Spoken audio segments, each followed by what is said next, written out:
Hello viewers, you welcome to another news hour on Jamano Media and Products. We first begin with our headlines. Omar Sekan's family is still seeking justice 1 year after his murder. Cement Importers Association debunks jar oil. West Coast radio journalist Alaji Koli passes away.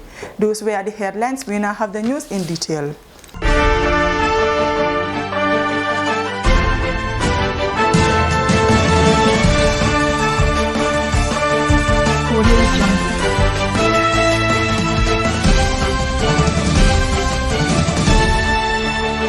One year after his tragic death, the family of Omar Sekan said yesterday that they are still seeking justice for his murder.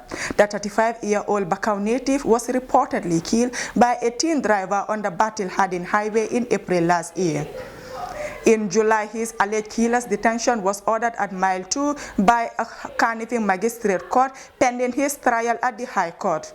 However, according to the family of the victim, the suspected killer has reportedly been released to reunite with his family. The Standard tried unsuccessfully to confirm this from the authorities. Omar's father, Seydou Sekan, said the family can never forgive such a crime, adding that there is little he can do as head of a disadvantaged family.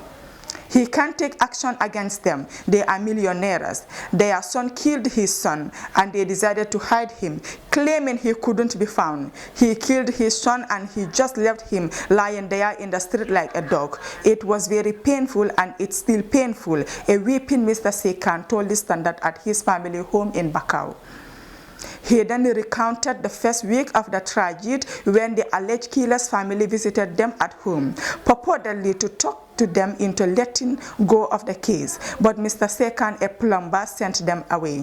He don't need anything from them, he said. He told them to go to the police station if they are really interested in helping them and warned them against attempting to give him and his family any money. They might be poor, but they have Allah, he said. Mr. Sekan said that although his family have no hope in the country's criminal justice system, the authorities ought to act and do the rightful. The victim's mother, Binta Bojan, said injustice anywhere should be fought by everyone and not her family alone. She recommended Omar, who was also her first son, as a caring and compassionate young man who shunned any form of confrontation. Once Omar asked him to stop going to the market, that he would cook henceforth. He did it gladly, and he was a good cook. At the time of his demise, Omar Sekan was a national handball player. Spokesman for the Gambia Association of Cement Importers has rejected jar oil companies' claim that the cement imported from Senegal is of low quality. Yesterday, the company's managing director, Mohamed Haidara, said jar oil will cease producing cement and instead join the rest to be imported from Senegal because operations in the local factories are not sustainable with Senegalese cement flooding the market. He said the issue has already caused massive jobless, with many factories laying off staff. However, speaking to the Standard anonymously, a spokesman for the Importers Association said importing cement from Senegal for sale here is not a crime, as it is allowed under the ECOWAS protocols and the Africa Free Zone Trading Agreement. It is not entirely true also that the quality of the cement from Senegal is of low quality. If that is the case, why is it that Senegalese are using it to build structures that are tenfold higher than any building in the Gambia? Our source asks. According to the cement importers, most of the people in the businesses of importing cement from Senegal are Gambian businessmen, and they too have a right to take part in the free movement of goods and businesses across the borders in West Africa. Meanwhile, the Standard learned yesterday that jar oil have themselves started importing cement from Senegal, as has been predicted by the MD Haidara. Last month, the Deputy Permanent Secretary at the Ministry of Trade, Asan Gay, told the Standard that as an ECOWAS member state, it would be difficult for Gambia to prevent Senegalese or citizens of other member countries from doing businesses in the country. The issue is not that there are no cement coming into the country or it has been allegedly dumped in the country from Senegal. What they are saying is how can we address the issue of the Gambia signatory in the AFCFTA as as well as all the many ECOWAS protocols that they are signatories to, Deputy Permanent Secretary Gay explained. The Director of Investment and Industrial Development at the Trade Ministry, Faba Jame, also told the Standard that under the Trade Liberalization Scheme, ETLS, a trade instrument designed by the ECOWAS, one can sell his or her products in any of the ECOWAS member states.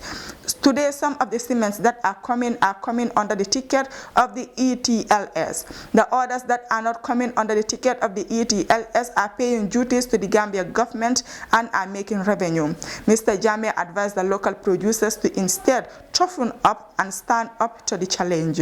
He said that the government has invested millions into supporting the local industries in the past 4 years alone. They are giving them a lot of incentives, from special investment certificates to duty waivers to sometimes moratorium, he said.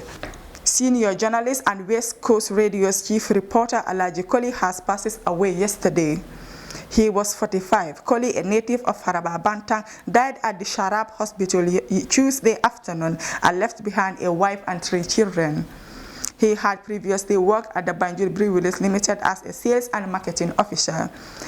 Bori Dabo, former country sales manager of Banjul Breweries, said Alhaji was hardworking, respectfully and resourcefully, and humble. Alhaji was a fantastic guy with an excellent interpersonal relationship.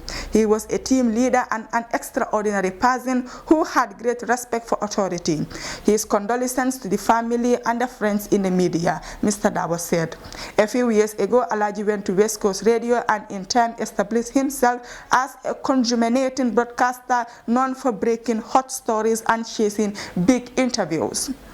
His death shocked the media fraternity and scores of Gambians at home and abroad who come to love his work at West Coast Radio. Those were the stories of our today's newscast, but before we take a leave of you, let's take a recap on the top stories. Omar Sekan's family still seeking justice 1 year after his murder. Cement Importers Associations debunk jar oil. West Coast Radio journalist Alaji Koli passes away. Those were the stories of our today's newscast. Thank you for joining us with your presenter, Maria McGillen. Do have a nice day.